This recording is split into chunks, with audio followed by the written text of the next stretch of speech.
Bom, boa noite, meus amigos. Cris, pega para mim ali, por favor. Cris.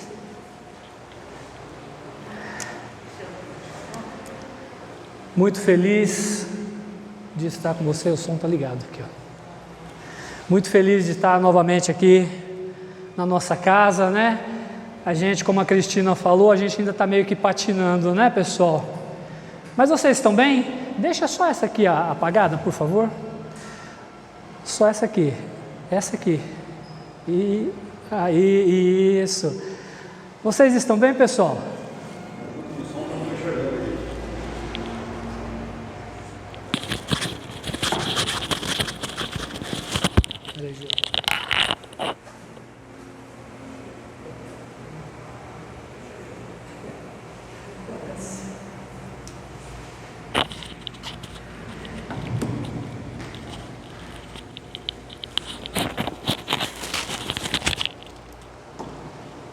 Pois é, pessoal, tecnologia é isso mesmo, né? A gente se embanana. Eu cheguei aqui cedo para arrumar tudo isso daqui e não consegui, viu? Não é privilégio do Joel não ver o botão ali, não. Eu também não consegui arrumar direito. Bom, meus amigos, então, em primeiro lugar, eu desejo que Deus nos abençoe e que os bons espíritos possam mais uma vez nos cobrir com a sabedoria deles, com a paz, que sempre Jesus está por trás dos bons espíritos, né? Certa vez, o médium Chico Xavier, ele foi convidado para visitar uma casa espírita no interior de São Paulo, e o Chico, né, com aquela timidez dele, pediu aos dirigentes da casa que não divulgassem, que não fizessem propaganda, né? Porque ele sabia a consequência. Dito e feito, os trabalhadores, um fala para o outro, pede segredo, outro fala para o outro, pede segredo. Quando pensa que não, a cidade estava empolvorosa, lotada, não cabia as pessoas dentro do centro espírita. E o Chico, na humildade que era peculiar dele, disse para eles assim: eu sei por que vocês estão aqui, é porque vocês estão com saudades de Jesus. Meus amigos, e nós? Nós estamos aqui hoje também com saudade de Jesus? Cadê a Cristina? Todos nós estamos aqui hoje com saudade de Jesus? É isso aí, pessoal. Não, pode deixar que eu mudo aqui.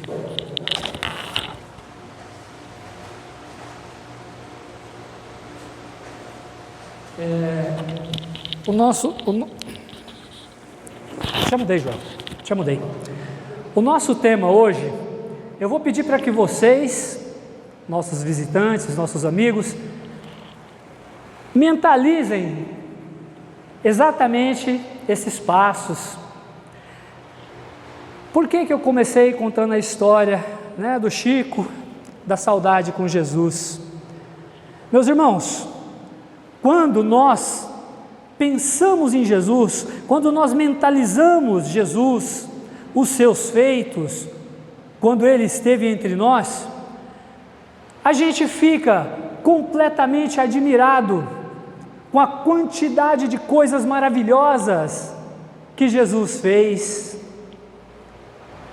as coisas boas que Ele causou, e nós vemos a imagem, quando a gente pensa em Jesus, a gente vê a imagem de um homem bom, com os pés cobertos de pó, daquela terra ressequida da Palestina, e a gente mentaliza a imagem de um homem bom, paciente, de uma fala tão mansinha, que o menor timbre da voz de Jesus é capaz de mexer com o nosso coração, de nos acalmar, de nos fazer sentir bem. E é nesse momento, mentalizando ainda essa imagem desse homem, né, com os pés cobertos de poeira, Nesse momento a gente percebe que ao redor de Jesus está uma pequena multidão de pessoas, pessoas aflitas, pessoas desesperadas, ou pessoas apenas sedentas de ouvir uma palavra amiga, uma palavra de conforto.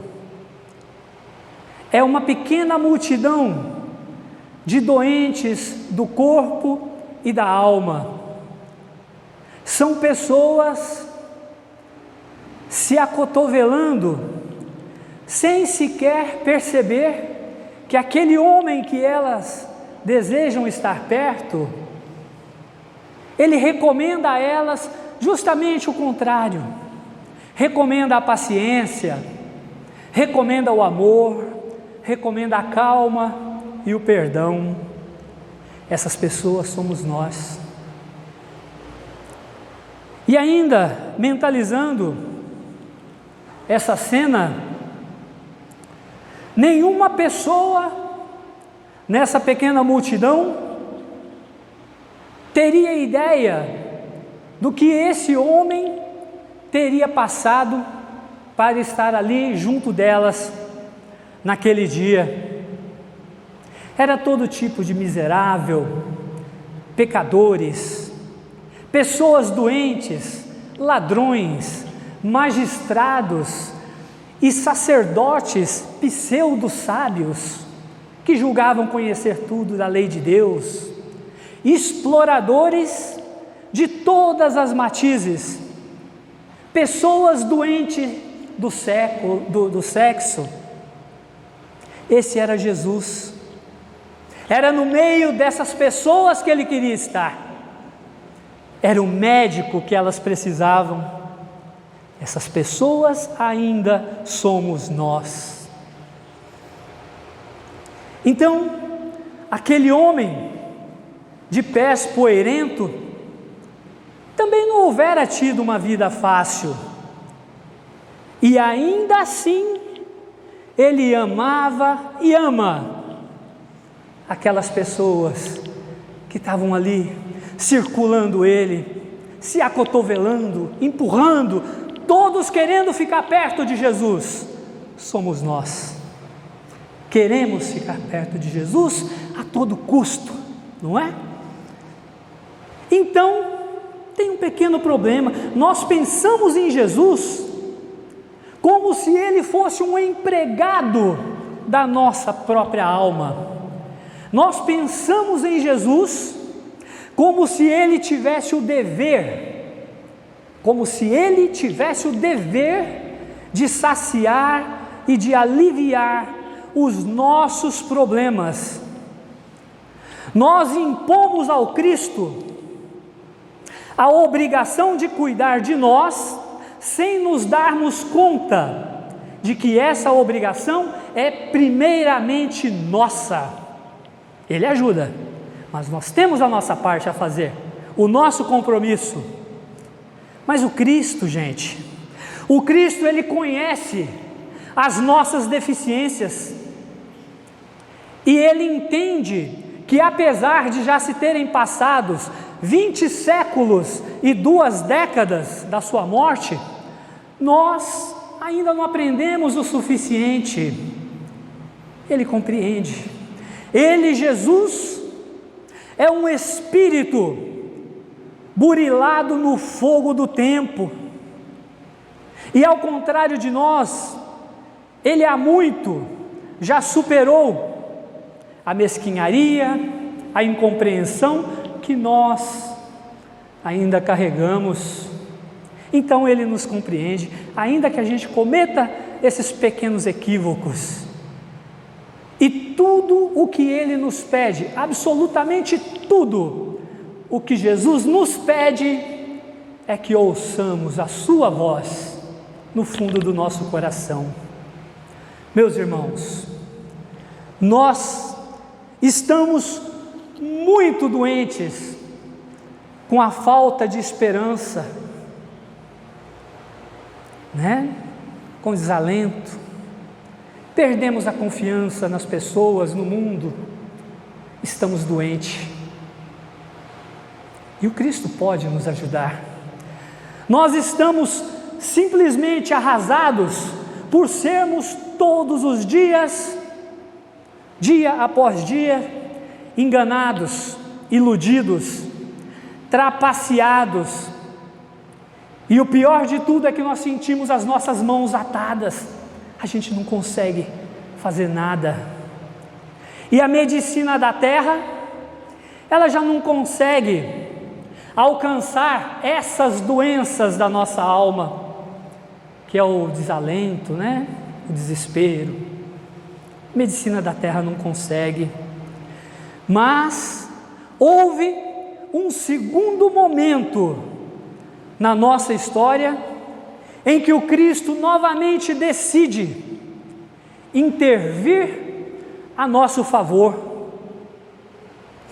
E foi pela voz dos espíritos superiores que o Cristo falou, usando da intelectualidade do mestre Allan Kardec. Jesus, o médico dos médicos, aquele mesmo que curou as nossas feridas há tantos séculos atrás, ele sabe que as nossas dores ainda continuam, nós ainda estamos sangrando por dentro, e ele sabe disso.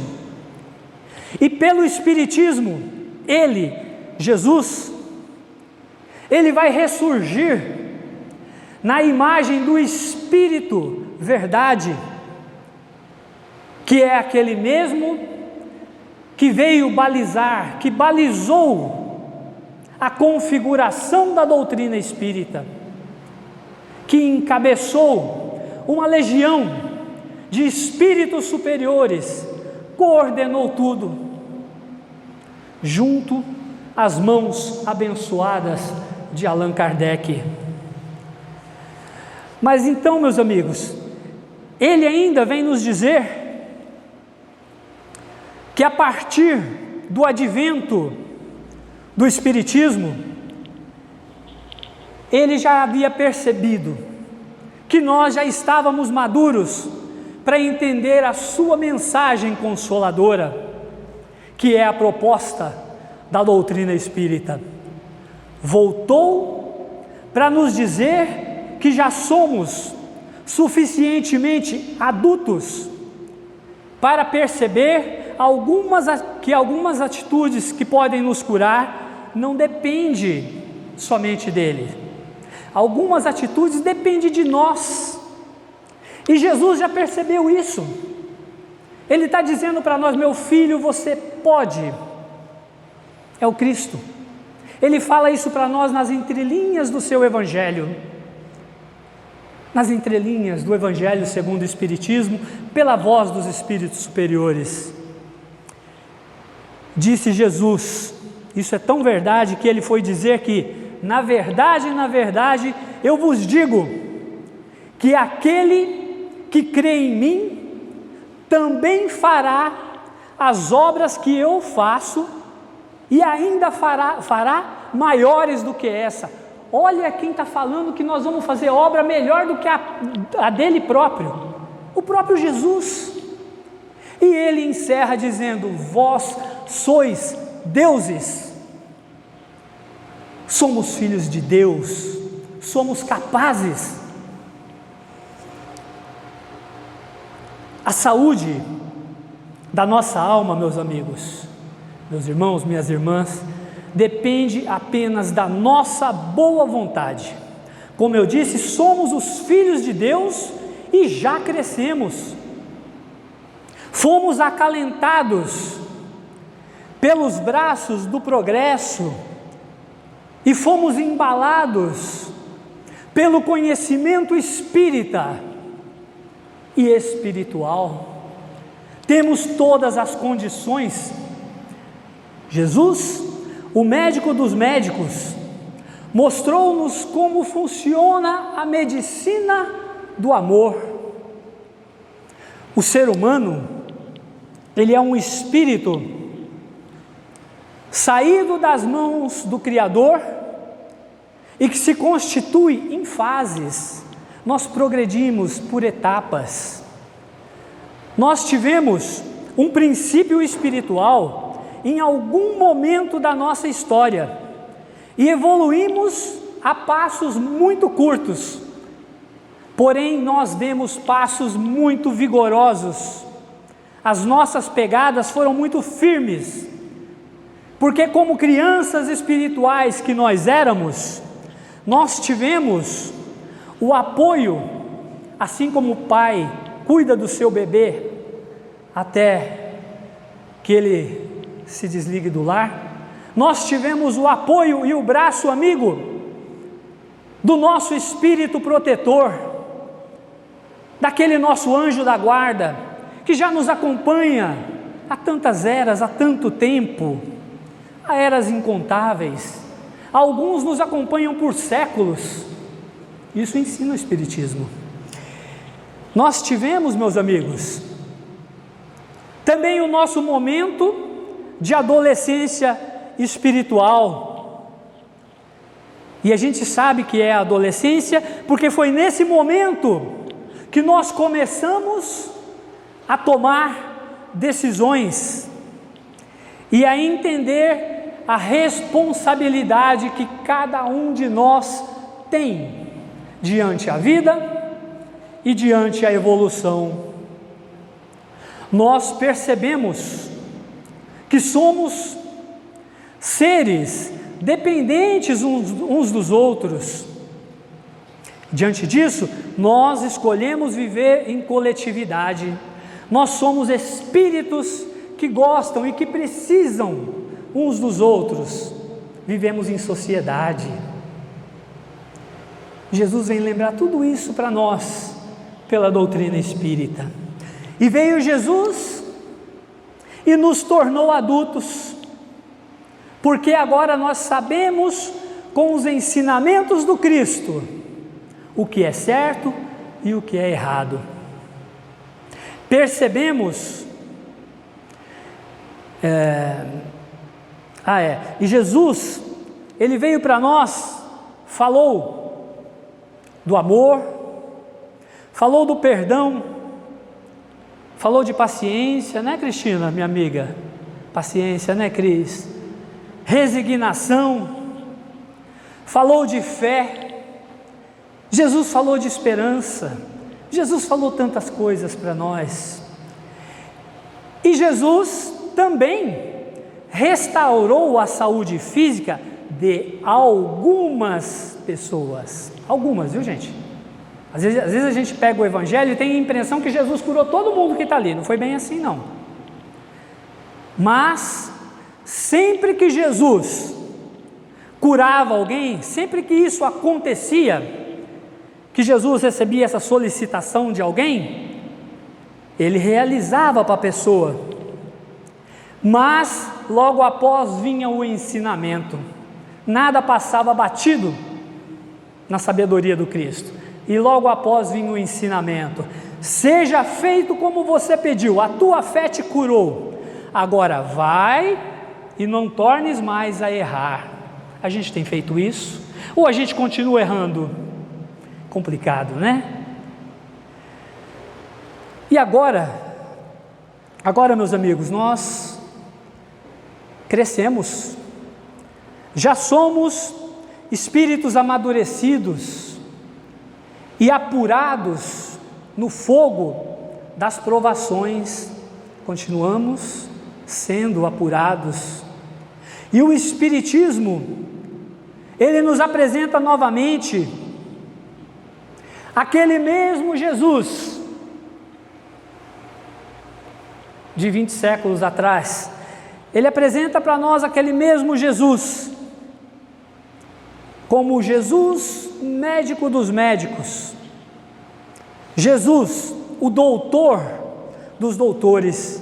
E o Espiritismo vem nos relembrar as palavras do carpinteiro de Nazaré, aquele mesmo do começo da nossa história, que tem os pés cobertos de poeira. E a lição que o Espiritismo nos traz é a mesma. de 2021 anos atrás, renovação de nós mesmos. Então o Espiritismo ele nos explica que o Cristo, há muito tempo, ele já operou essa transformação na gente. Alguns de nós chamam isso de milagre. É equivocado falar em milagre, porque milagre, quando a gente usa essa palavra, é um atavismo que a gente usava quando a gente estava em outras filosofias religiosas, né?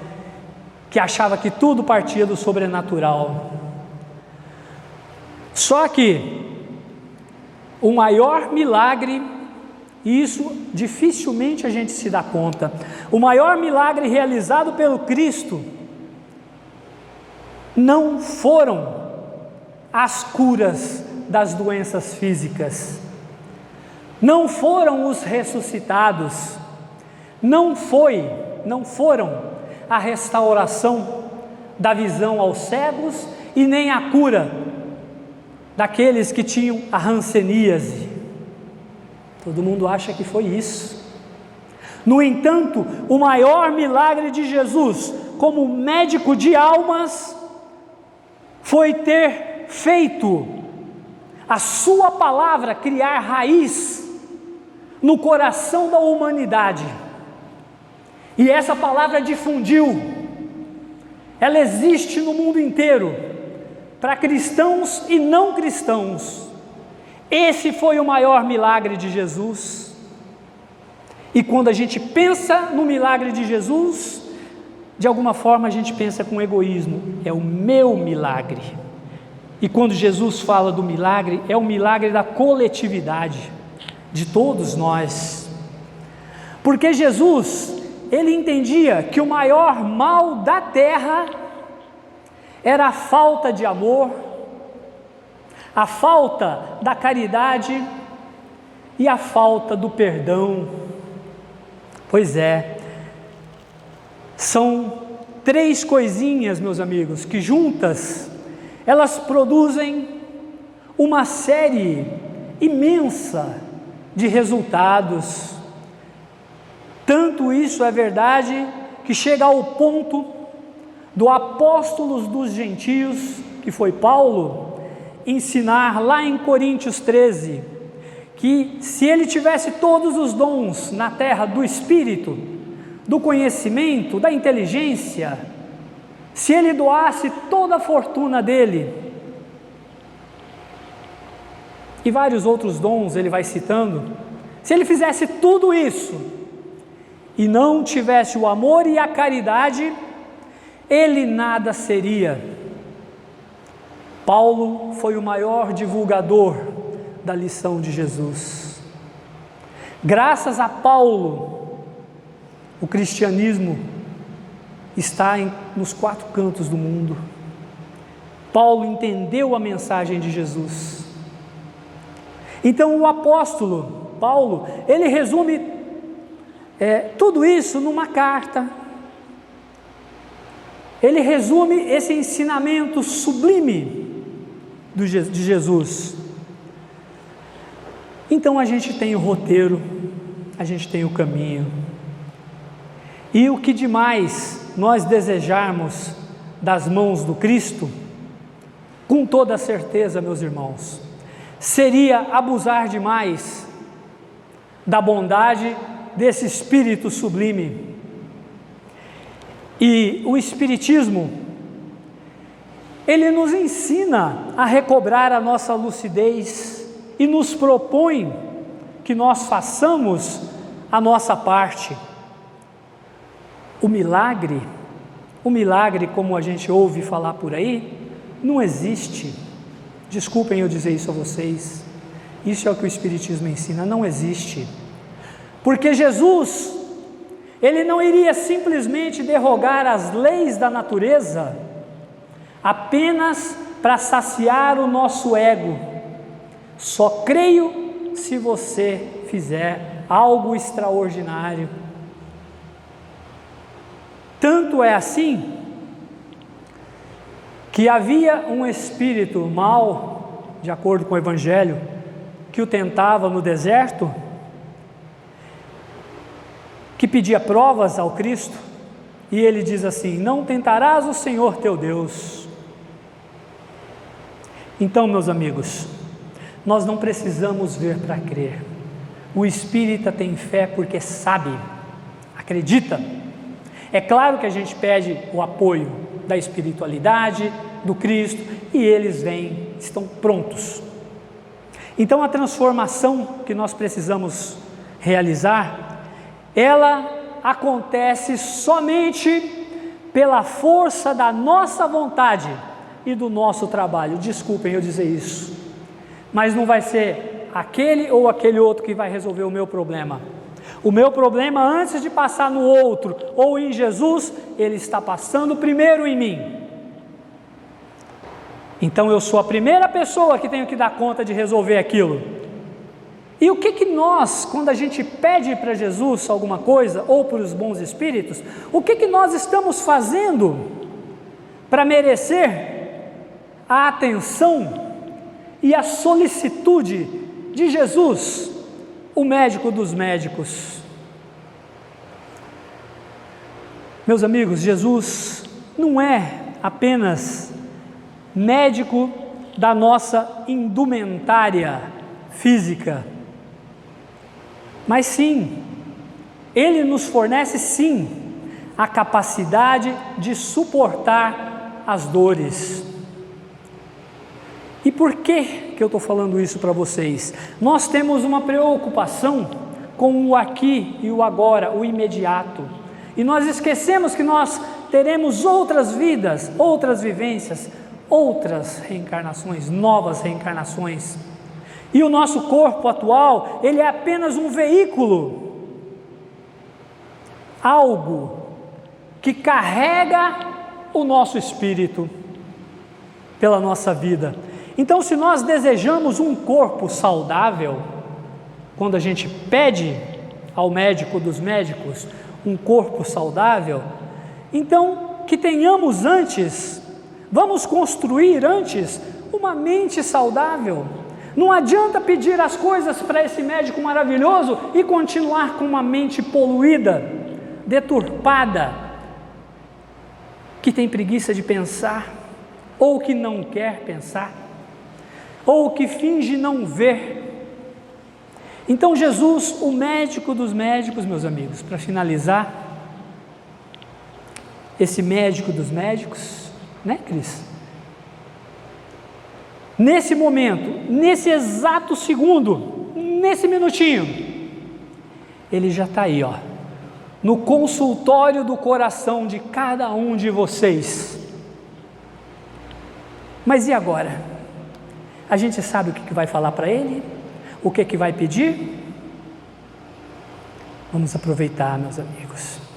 A doutrina espírita é maravilhosa. Jesus é mais maravilhoso ainda. É um médico fantástico. Ele é capaz de curar de tudo. Só que sempre quando ele era solicitado, ele sempre perguntava para a pessoa: e a tua fé, como anda? E a nossa fé, como anda? Não é fácil, gente. A gente está acostumado, quando ouve falar de Jesus, a gente ouve falar daquele Jesus místico, milagroso, que anda na nuvem, que anda sobre as águas, e que resolve tudo, que o sangue dele lava. Pode até lavar, mas você vai ter que pegar o sangue dele e passar na tua pele para limpar, porque se só cair não vai lavar não, porque depende de nós. Os bons espíritos, Deus, o próprio Cristo, eles não te impõem nada. Eu quero ser curado, mas eu vou esperar aqui. Então, filho, você vai continuar esperando. Tá bom, meus amigos, tudo bem? Combinado? Quando a gente pensar nesse médico maravilhoso que é Jesus, vamos pensar nele com a alma, não vamos ser egoístas, vamos saber o que a gente pede, porque não é brincadeira. Que Deus nos abençoe.